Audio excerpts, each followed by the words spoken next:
Hello everyone, Storm11 here. Today, welcome back to part 2 of the winter forecast for 2018 for 2019. Now, on this video here, in particular, we'll be looking at the PDO, AO, NAO, Jamstack, and ENSO, and sea surface temperatures here. You know, I should probably change that color there. Sea surface, we're looking at part 2 of this. Part 2. Now, my forecast is back on part 1. If you want to see that video, it'll be in the link in the description. Well, not in the description, down in the comments. Now, let's go ahead and get started with the ENSO here. And this is for the Climate Prediction Center. This is the last update back in November 19th, so it's closely updated. It was updated yesterday. So right now there's a greater than 80% chance of El Nino to develop in the wintertime. In springtime it's 55 to 60%, but we're not worried about with spring now. For some reason this thing is not working. There we go. So there's a lot of things in this thing here. So I'll try to do as best as I can here. So these are the temperatures. This is recent in Celsius here. So we're mainly focused on Nino 4, 3.4, and probably 3 as well. Well, 3. Nino 1 plus 2 has not been doing so well with its temperature wise. Right now we are above 0 degrees Celsius. Now Nino 4 is close to 1 degree Celsius, 3.4 is 0.7, Nino 3 is 0.8, and 0.6 is for the 1 plus 2, which has been really struggling, if you can tell by these temperatures here. Now, right now we're looking at here is a trending down, and we'll take a look at why later in these slides here. Now, let's see here if I could find. Yeah, here we go. This is below the surface here. The sea surface no, this is below surface here of the waters here. As you can tell, right now we have very warm waters going on in most certainly in the Neo 3 area in particular. And this is from the past 2 months here. So this is here November 14th. So very warm waters there, up to 4 degrees above average there. And you can tell there's been a lot of struggles there. It looks like we got a little bit of a El Nino trying to develop. But you know, Trey Wind's, however, has been really keeping it down. The wind anomalies here. We got a little bit of wind going on there, which is that's what's been keeping it cool. Right now, what's supposed to be forecasted back in July, we've been in probably in a moderate El Nino right now, but right now it's more of a weak El Nino, or you could say neutral phase. But we're most likely in a neutral phase right now, because I'll go ahead and show y'all guys that in a moment. But here's the chart right here. As you can see here, the highest point is pretty much going to be November, December, and January. Right around in there. So, there's pretty much our probabilities right there for El Nino. Now, the gray is neutral, and La Nina is in the blue for right now. Now, right now, we're pretty much in a weak El Nino for the most part. This is the model chart. Right in here. Now, we don't really care about these two models up here because you want to look at areas where they're most compact, which is most likely right around in this area in particular, if y'all can see my mouse. Most likely in the red and green lines there, which most models on average wants to keep it at a weak El Nino for the most part. Now, here's the CFS version 2 here, and the CFS is not really that great, so we don't really focus on it really too much there. I used to showcase it, but you know, I don't show it really anymore in particular. Now here's NOAA's forecast here. It's updated.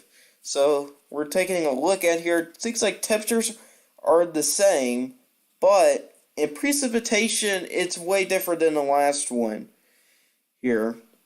They got below average precipitation for the Great Lakes into the Ohio Valley region, while a good chunk of the South is above average there, which I do disagree with the precipitation. NOAA has been doing really bad on their forecast there, so we don't really trust them that much there. And that's a fact from them. Now let's look at the Jamstack here. Now what the Jamstack was to show, this is the best model out there for predicting winters, but right now I do disagree. But you know, from the latest ENSO here, warm waters have been showing here below the surface coming up, so this is kind of becoming a little true from this here. But we gotta be careful, it could be a Modoki type here. As you can see here, it's a little bit cooler over here, and it's cool over here. So the warm waters are a little bit out there in the Pacific. So we gotta watch out here what it could do here. Now if we go ahead and look at the precipitation anomalies. So what's looking like right now, it's way above average precipitation for a good chunk of the southeast. Kind of going along the east coast a little bit, then a little bit dry up in Maine. Got a little bit dry areas around in here. Very dry up in the northwest. Now, I'm pretty sure on the last update, which is back in October, yeah, so this thing was just now updated for November. And you even got above average precipitation there. So I do agree with this more, but the sea surface temperatures anomalies is looking still the same. If we look at the air temperatures, oh boy, look at those temperatures there, very cold for a good chunk of the United States. Now, here's the weird thing though, I'm pretty sure it was in July, wasn't it? That showed cold temperatures. Yeah, there we go. Most of the United States, cold. If we actually go back in November, very similar story, but a little bit more colder. Now that shows you a positive AO. And that's what I'm going to showcase you guys. Let's go back to sea surface temperatures anomalies here. Let's get my pen out here. So right now we're looking at a positive PDO right there. Now, what we're looking over here is a negative NAO by the looks of it there. But if we go, wherever you look at the AO though, it's positive, which, what you need for a really good winter at least for the East, however, is a positive AO, a positive PDO. So you have to be positive for most things there. But I'm pretty sure you need a negative NAO to have a good winter for the East as well. So right now, the East is looking a very good winter from the Jamstack for right now. So there's some good news for the East. It's bad news for the West though, because back in the past years of winters, they've been warm and dry, so they haven't really been getting good weather for a while now. If we go to what's going on right now at a better picture here, we got a positive PDO going on up here. More of a weak El Nino going on here. Now this is the area we gotta watch here. That area in particular has cooled down a little bit, but it could become a Modoki type, and that's the area we've been watching very closely. If you don't know what a Modoki El Nino looks like, it looks like this here for the most part. You got warm waters there. If we change our color to blue here, you get cold temperatures there. Well, for the sea surface, and cold there. That's what a Modoki El Nino will look like, and that's what the Jamstack has really been going into. Now we can't see the AO, but we can see the PDO and NAO by looking at this. Now look like we're looking at a negative NAO right here. And a positive PDO right here. Now what's this telling me here is that the jet stream is going to be going like this, going up right here. Then you get a trough in the east here, and you got cold temperatures going on right up along there. You also got a little bit of warm waters over here as well, so you may get high pressure there to get storms to go north of that. So that's what the setup's been looking like so far. Now, some people have been talking about the Greenland block, however.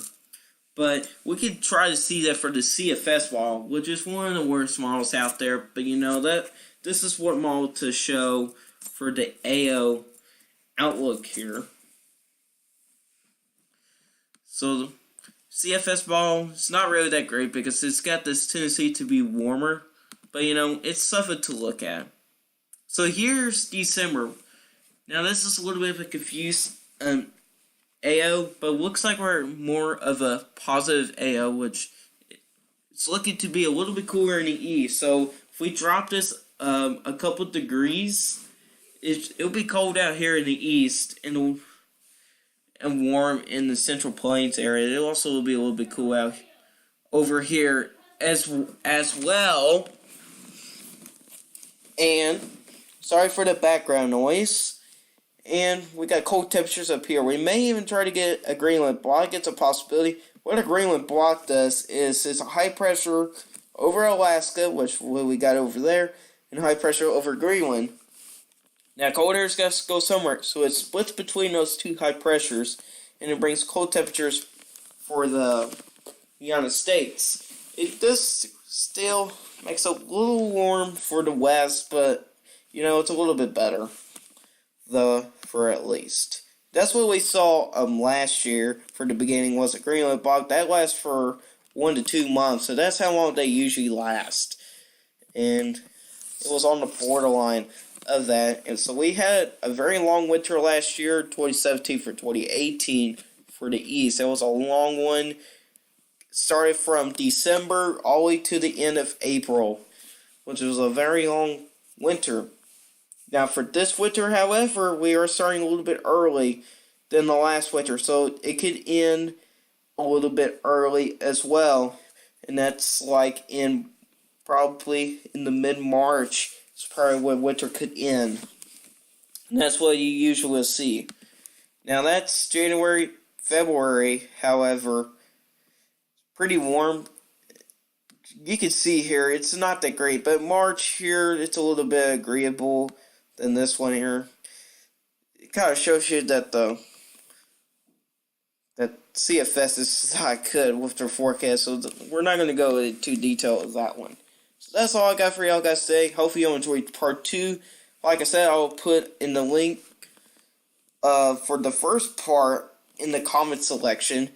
Don't forget to hit the like, subscribe, bell icon. If you got any questions, put it in the comments and I'll try to answer them. And I'll see y'all in the next one. Goodbye.